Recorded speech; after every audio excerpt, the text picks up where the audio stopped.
There are many different ones of this Damascus document. We'll put A, B, C, D, found in K4, 4Q Damascus document. The most important, probably, document in the Dead Sea Scrolls. But there's also another one. What does that mean? CD.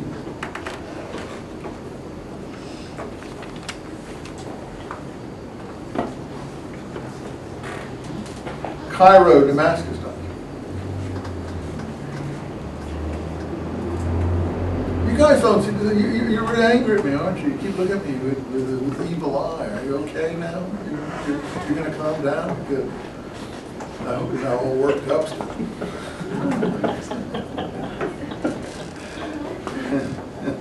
Don't ever cross anybody, et cetera, et cetera, et cetera, et cetera, et cetera. You'll get paid back in spades. Anyway, I think I'm a nice guy, actually. I'm gentle with you folks. You know, some people say my bark is bigger than my bite. So I think I'm generous as well. But I may not be. I just, maybe something crazy.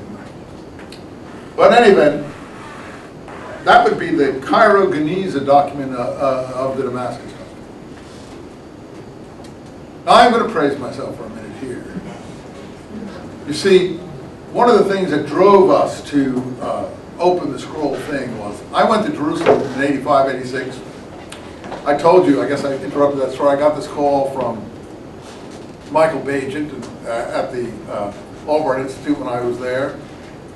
The ones who'd written we got on the legal things to tell me about their legal suit that they, and then I got to do legal things. But he had called me when I was there. I told you there was a Belgian professor at this university who had already showed me Holy Blood, Holy Grail. I got this call when I was there, late in the 1985, at the Albright. This is Michael Bagent. You don't know me, but we've read your work and blah, blah, blah, blah, blah. And when this Belgian guy had given me the Holy Blood, Holy Grail, I read the thing through. I said, oh yeah, well, it's an interesting book, a bit speculative and so on, but their chapter on the Dead Sea Scrolls is really pretty good, really quite good. And if they had read my work, it probably would have blown their mind. And so this phone call, he said, I didn't recognize his name, because I didn't take it in. It was a long distance call from England. He said to me, yeah, well, we're so-and-so, so-and-so, we write books in this area, blah, blah. I said, yeah, okay, right. And then he said, we're the authors of Holy Blood, Holy Grail. I said, oh God, I know why you called. He said, why? And I told him a story about this professor who's just passed away last year, really nice fellow, a guy called Pierre Iperman in the French department here. They should have an honor scroll of the people they teach here. It's just like the war scroll, and they should put them on a wall, just like in Washington, D.C., so people don't forget them. I mean, they've done their service here. They should be commemorated. But nobody does commemorate anybody. They just, old soldiers pass away, and that's it. But there's a lot of people who passed away here that I have seen go. They should be commemorated, but nobody does anything. I said that to the deans and presidents once, and they looked through me like I was a donut. In any event,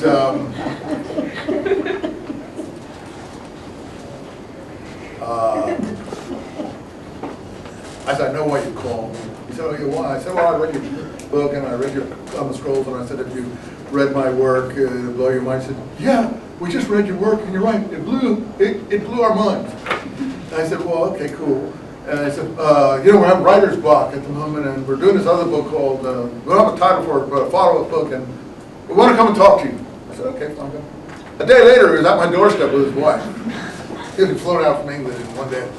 He was a really nice fellow, and we got to be pretty good friends, but he had titled that book Messianic Legacy, the second book, follow-up book if you follow their work, and that really came out of the work I was doing, because I call this, excuse me, I call this literature, the literature of the Messianic movement in Palestine. That was a unique position that I had to put forth in my work, so he knew that this is what I was talking about, the literature of the Dead Sea Scrolls, was the literature of the Messianic movement in Palestine. So So they call that second book Messianic Legacy. Anyway, he didn't use a lot of my stuff in that, but then when the Dead Sea Scroll Deception came, they really did.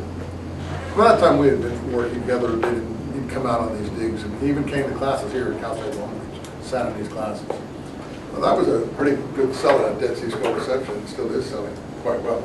I have no objections to that book because it put my name way out there, I mean like way out there, and also made a lot of people hate me all the more because other scholars don't like it when your name gets way out there, you know, and so on and so forth. But it made it possible for me to publish just about anything I write. So I'm not really against it. I mean, there's very few people, even at this university, that can probably make that claim that anything they write can get published. And I think the Messianic, the Dead Sea Scroll Deception did that for me. So that is certainly true. In any event, so we had, and that's covered in that book too, because I fed him all this information. We wrote the head of the Qumran Publishing Committee at that time, a person called John Strugnell, who was later removed by the Israelis for various reasons, which I don't want to get into again in this setting. But it's been adequately covered everywhere, in many places, including the mutual toasts we gave each other in the garden of the Albright.